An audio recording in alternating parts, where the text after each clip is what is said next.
പാറുക്കുട്ടിയാരുടെ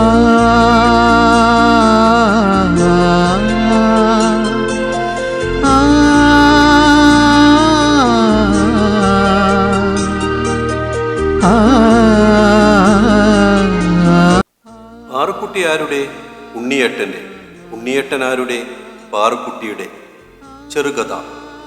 കഥാരചന മധു നിരഞ്ജൻ. രാത്രിയുടെ നിശബ്ദതയിൽ അകലെ എവിടെയോ നിന്ന് വളരെ മൃദുവായ ഗന്ധർവ സംഗീതം. തണുത്ത കാറ്റ് വീശുന്നു. കാറ്റിൽ പൗഴമുല്ല പൂക്കളുടെയും പാരിജാതത്തിൻ്റെയും സുഗന്ധം ഒഴുകി പരക്കുന്നു.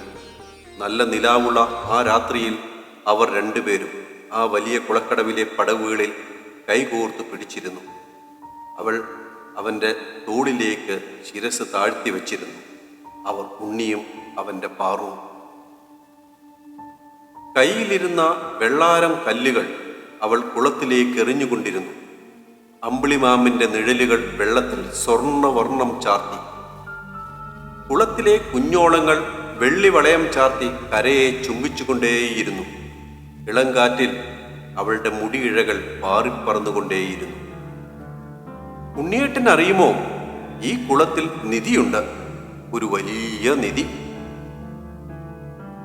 വലിയൊരു സ്വർണ്ണവാർപ്പിൽ നിറയെ വജ്രങ്ങളും രത്നങ്ങളും സ്വർണ്ണ നാണയങ്ങളും ഉണ്ട്. അതൊരു സ്വർണ്ണച്ചങ്ങല കൊണ്ട് പാതാളത്തിലേക്ക് ബന്ധിച്ച് കെട്ടിയിരിക്കുകയാണ്. നിധിക്ക് മുകളിൽ കുഞ്ഞനന്തൻ നാഗമാണിക്യവുമായി കാവലിരിപ്പുണ്ട്. പിന്നെ നിധിക്ക് കാവലായി ഒരു വലിയ ഭൂതവും. ഉണ്ട കണ്ണുകളുള്ള, ചുവന്ന കണ്ണുകളുള്ള, വലിയ കുടവേറുള്ള, എപ്പോഴും ചിരിക്കുന്ന ഒരു ഭൂതം. അത് പറയുമ്പോൾ അവളുടെ കണ്ണുകളിൽ ഭീതിയുടെ തിരയിളക്കം. അവൾ അവനോട് ചേർന്നിരുന്നു. പാറുവിനോട് ഇതൊക്കെ ആരാ പറഞ്ഞത്? ഇതൊക്കെ ചുമ്മാ നുണക്കഥകളല്ലേ പാറു? അല്ല ഉണ്ണിയേട്ട, സത്യം. അത് പറയുമ്പോൾ അവളുടെ കണ്ണുകളിൽ നക്ഷത്ര തിളക്കം. മുത്തശ്ശി ഒരുപാട് വട്ടം പറഞ്ഞിട്ടുണ്ട് ഈ കഥ. പണ്ട് നല്ല മഴയുള്ള കർക്കിടക രാവുകളിൽ മുത്തശ്ശിയുടെ ചൂടുപറ്റി കിടക്കുമ്പോൾ മുത്തശ്ശി ഇങ്ങനെ ഒരുപാട് കഥകൾ പറയും. രാക്ഷസനെ സ്നേഹിച്ച രാജകുമാരി, ചാരക്കുട്ടനും രാജകുമാരിയും, കുഞ്ഞിത്തവളയും മീനൂട്ടിയും, കുണ്ടപ്പക്രവും രാജകുമാരിയും, അങ്ങനെ അങ്ങനെ. ഞാൻ ഉറങ്ങുന്നവരെ പറഞ്ഞുകൊണ്ടേയിരിക്കും മുത്തശ്ശി കഥകൾ. പക്ഷെ മുത്തശ്ശി ഈ കുളത്തിനെ കുറിച്ച് പറഞ്ഞ കഥ സത്യമാണെന്ന് പറഞ്ഞു. മുത്തശ്ശി ജനിക്കുന്നതിന് മുമ്പേ ഈ വലിയ സർപ്പക്കുളം ഇവിടെ ഉണ്ടായിരുന്നുവത്രേ. ഈ കുളത്തെക്കുറിച്ച് ഒരുപാട് കഥകൾ പണ്ട് നാട്ടിൽ പറഞ്ഞിരുന്നു. തിരുവാതിര നാളിൽ ദേവലോകത്ത് നിന്നും അപ്സര സുന്ദരികളായ ദേവകന്യകമാരും ഗന്ധർവന്മാരും രാത്രികളിൽ ഈ കുളത്തിൽ നീരാടുവാനെത്തുമായിരുന്നു എന്നൊക്കെയാണ് കഥകൾ. ആ സമയത്ത് സുന്ദരികളായ കന്യകമാർ ഈ കുളത്തിനടുത്ത് വന്നാൽ ഗന്ധർവന്മാർ അവരെ വശീകരിക്കുമെന്നും അവരെ അവരുടെ ആവശ്യങ്ങൾക്ക് ഉപയോഗിക്കുമെന്നും മുത്തശ്ശി പറഞ്ഞിട്ടുണ്ട്. പണ്ട് മുത്തശ്ശിയുടെ ചേച്ചിയുടെ മകൾ രുക്മിണി എന്ന ഒരു ചേച്ചി തറവാട്ടിൽ ഉണ്ടായിരുന്നു. അതിസുന്ദരിയായിരുന്നു രുക്മിണി ചേച്ചി. ചന്ദ്രകാന്ത പൂക്കളുടെ മണമായിരുന്നു അവർക്ക്. ഒരു തിരുവാതിര രാത്രി ആ ചേച്ചി കുളിക്കടവിൽ വന്നു.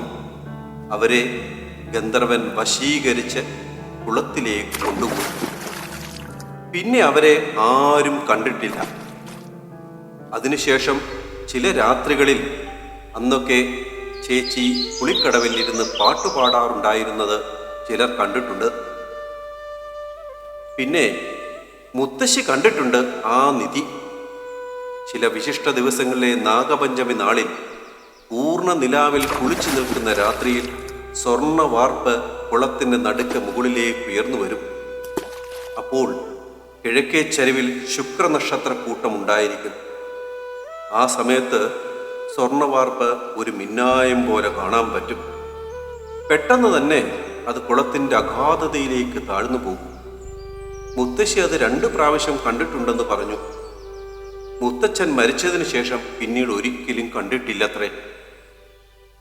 തറവാട്ടിലെ വരും തലമുറയിലെ അർഹതപ്പെട്ട ഏതോ ഒരു അനന്തരാവകാശിക്ക് അത് കിട്ടുമെന്നാണ് പറയുന്നത്. ഉണ്ണി അവളുടെ കഥ കേട്ട് പൊട്ടിച്ചിരിച്ചു. എന്നിട്ട് പറഞ്ഞു, അപ്പോൾ ഇന്ന് നിധി പൊങ്ങി വരുമായിരിക്കുമല്ലേ?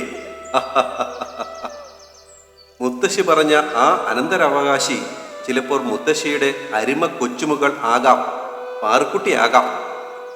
ഓ ഉണ്ണിയേട്ടാ, കളിയാക്കാതെ, അവൾ അവൻ്റെ കൈത്തണ്ടയിൽ മൃദുവായി നുള്ളി. പിന്നെ ഉണ്ണിയേട്ടാ, ഈ കുളത്തിൽ സ്വർണ്ണ നിറമുള്ള നക്ഷത്ര മത്സ്യങ്ങളുണ്ട്.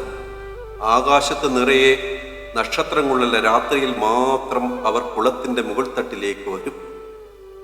കുളത്തിൽ നക്ഷത്രങ്ങൾ വാരി വിതറിയ പോലെ അവയുടെ കണ്ണുകൾ തിളങ്ങുന്നത് കാണാം. അരിമുല്ലകൾ വാരി വിതറുന്ന പോലെ. അവൾ പറഞ്ഞുകൊണ്ടേയിരുന്നു, നിഷ്കളങ്കിയായ ഒരു കൊച്ചു പെൺകുട്ടിയെപ്പോലെ. ഉണ്ണി അവളെ ചേർത്ത് പിടിച്ചു.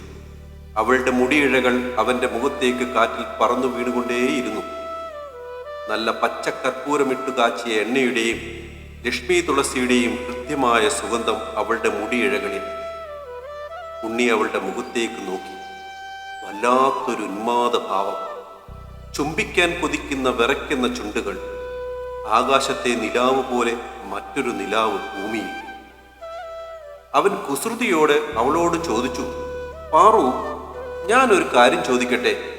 ചോദിക്കൂ ഉണ്ണിയേട്ടാ. നിനക്ക് മുമ്പേ ഞാൻ മരണപ്പെട്ടാൽ, അല്ലെങ്കിൽ എനിക്ക് എന്തെങ്കിലും സംഭവിച്ചാൽ നീ എന്തു ചെയ്യും? പെട്ടെന്ന് അവളുടെ ശരീരം കിലുകിലെ വിറയ്ക്കുന്നത് അവൻ അറിഞ്ഞു. കുളത്തിലേക്ക് ഒരു കുതിക്കലിന് ശ്രമിച്ച അവളുടെ കൈകളിൽ അവൻ്റെ വിരലുകൾ മുറുകിയില്ലായിരുന്നുവെങ്കിൽ കുളത്തിൻ്റെ അഗാധമായ ആഴങ്ങളിലേക്ക് വീണ് അടിത്തട്ടിലെ മണൽത്തരികളെ ചുംബിച്ചേനെ അവൾ. ഇല്ല, ഇനി ഇവളോട് കളി പറയില്ല. ഇനി ഞാൻ ഒരിക്കലും പാറുക്കുട്ടിയോട് കളി പറയില്ല. പാറു, ഞാൻ ചുമ്മാ ചോദിച്ചതാ. നമ്മൾ രണ്ടുപേരും ഒന്നിച്ച് മതി വരുവോളം ജീവിക്കും. ഇനി വരുന്ന ജന്മങ്ങളിലും അന്നും ഞാൻ നിന്റെ ഉണ്ണിയേട്ടനും നീ എൻ്റെ പാറുക്കുട്ടിയുമായിരിക്കും. അവൻ അവളെ നെഞ്ചോട് ചേർത്ത് പിടിച്ചു. അവളുടെ മൃദുലമായ പവിഴ അധരങ്ങളിലും കണ്ണുകളിലും അവൻ ഉമ്മ വെച്ചു. എന്നിട്ട് പൊട്ടിച്ചിരിച്ചുകൊണ്ട് രണ്ടുപേരും കൂടി ഉച്ചത്തിൽ പറഞ്ഞു, പാറുക്കുട്ടി ആരുടെ? ഉണ്ണിയേട്ടൻ്റെ. ഉണ്ണിയേട്ടൻ ആരുടെ? പാറുക്കുട്ടിയുടെ.